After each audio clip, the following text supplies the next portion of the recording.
बृजभूषण सिंह ने बेटे करण की जीत का ठोका दावा। कैसरगंज से चुनावी मैदान में हैं बृजभूषण के बेटे करण। बृजभूषण ऐसा क्या बोल गए, टेंशन में आ सकती है बीजेपी। बृजभूषण सिंह चुनावी मैदान में भले ही ना हो, लेकिन कैसरगंज लोकसभा सीट के चुनाव में वो बेहद एक्टिव नजर आ रहे हैं। वजह है उनके बेटे करण भूषण सिंह, जिनको बृजभूषण सिंह की जगह बीजेपी ने टिकट दिया है। अपने बेटे के लिए बृजभूषण सिंह एड़ी चोटी का जोर लगाए हुए हैं। वहीं अब बृजभूषण सिंह ने यह दावा ठोक दिया है कि उनके बेटे करण भूषण सिंह की कैसरगंज लोकसभा सीट से जीत पक्की है। इसके पीछे की वजह भी बृजभूषण सिंह ने बताई है। इसके साथ ही बृजभूषण सिंह कुछ ऐसा बोल गए हैं जिसके बाद ये कयास लगाए जाने लगे हैं कि बीजेपी टेंशन में आ सकती है। चलिए सुनते हैं बृजभूषण सिंह ने बेटे की जीत का दावा ठोकने के साथ क्या कुछ कहा है।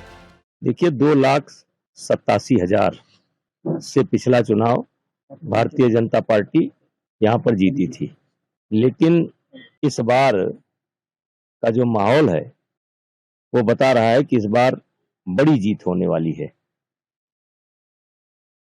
यहाँ देखा गया है कि जैसे जो आपने कहा था कि जो मुद्दा है वो बृजभूषण सिंह है। यहाँ पर देखा जा रहा है कि सारे जाति धर्म से उठ के सारे लोग आपको वोट करेंगे। देखिए, हमारे देश का ये स्वभाव है या मानव का ये स्वभाव है कि जब किसी के साथ जब ज्यादा अत्याचार होता है, दुर्व्यवहार होता है, तो पब्लिक सपोर्ट में खड़ी हो जाती है। हमारे देश का ये नेचर है। एक तो देश के सवाल पर एक साथ खड़ी हो जाती है, दूसरा किसी के साथ जब अन्याय होता है, अत्याचार होता है, तो जनता साथ खड़ी हो जाती है। लगभग 1.25 साल से 1 साल 5 महीने हो गए जिस प्रकार से हमको गाली देने का काम यहाँ से दूर बैठ करके कुछ लोग कर रहे हैं, उसको लेकर के भी हमारे क्षेत्र में बहुत आक्रोश है। और इसी नाते इस बार सारे जात के, मजहब के सब बंधन टूट चुके हैं। सब के अंदर बस एक ही बात है कि भारी मतों से बृजभूषण सिंह के बेटे करण भूषण सिंह को जिताओ। यही एक इशू यहाँ पर चल रहा है।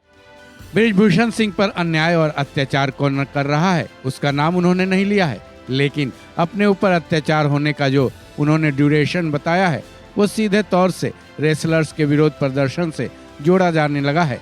साथ ही बीजेपी से उनका टिकट भी काट दिया गया है। ऐसे में चर्चा तेज होने लगी है कि उनके इस बयान में बीजेपी को निशाना साधा गया है, लेकिन पुख्ता तौर पर यह नहीं कहा जा सकता कि उनके इस बयान में निशाना कौन बना है।